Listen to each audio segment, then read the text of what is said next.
वक्फ bill पर नीतीश और चिराग ने किया बीजेपी के साथ खेल। बिल के समर्थन को लेकर दोनों ही दलों ने नहीं खोले पत्ते। बजट सत्र में ही पेश हो सकता है वक्फ संशोधन बिल।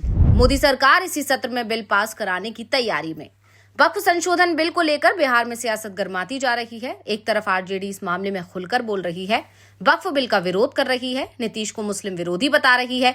वक्फ के समर्थन में होने वाले आंदोलन में तेजस्वी और लालू यादव भी पहुंच रहे हैं, तो दूसरी तरफ बीजेपी इस बिल के समर्थन में खुलकर आ गई है। पार्टी की तरफ से साफ कर दिया गया है कि वक्फ संशोधन बिल आना जरूरी है। इससे वक्फ बोर्ड में चंद लोगों के कब्जे को जरूर धक्का लगेगा, लेकिन बहुसंख्यक गरीब मुसलमानों को मदद मिलेगी।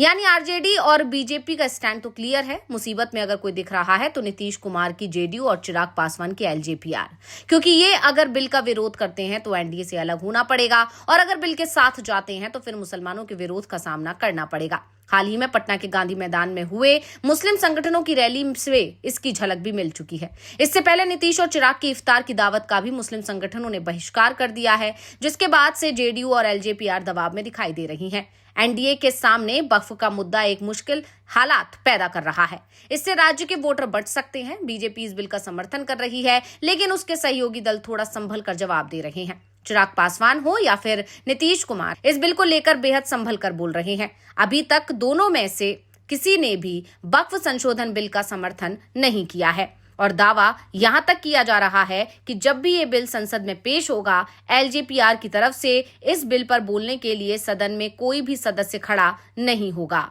यानी चर्चा के बाद होने वाली वोटिंग में तो एलजेपीआर बिल के समर्थन में वोट कर सकती है, लेकिन बिल के समर्थन वाली दलीलें नहीं दी जाएंगी। जिस तरह से जेडीयू के ललन सिंह ने मानसून सत्र के दौरान वक्फ बिल के समर्थन में दलीलें रखी थीं और उसके बाद मुसलमानों के विरोध का सामना जेडीयू को करना पड़ा था, उस तरह की गलती करने के लिए चिराग पासवान तैयार नहीं दिख रहे हैं। तो नीतीश भी इस बिल के खिलाफ कोई भी बयान नहीं दे रहे हैं।